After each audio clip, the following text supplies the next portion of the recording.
Magkakasabay ikinasal ang 5 pares sa Cebu City.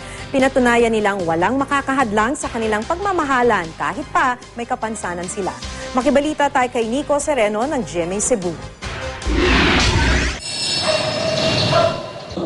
Wala na nga siguro mas gaganda pa sa bagong taon ng 5 pares na ito dahil ang pinakahihintay nilang pag-iisang dibdib natupad na kahapon. Hindi nga raw naging madali ang kwento ng kanilang pagmamahalan dahil sa kanilang pisikal na kapansanan.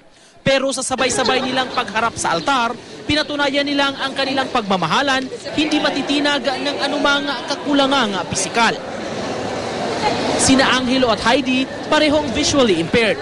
Abot-abot ang pasalamat sa Department of Social Welfare and Services at Cebu City Federation of Disabled Persons na nag-organisa ng kasalan.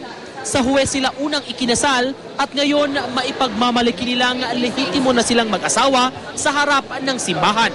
Mas nindot magod ang kuan pag puyo kung dunay blessing sa ay nalipay kay nana jud may blessing hingpit na jud among managtiayon.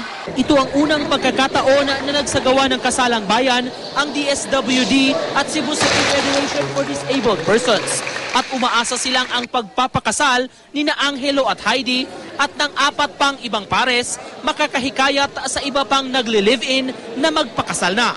Kung na sila ba ng able body niya, disabled sila, okay ra na siya gyapon. Makaabil gyapon sila sa amo ang kanang beneficiary. Nico Sereno, Nagbabalita, Pilipinas.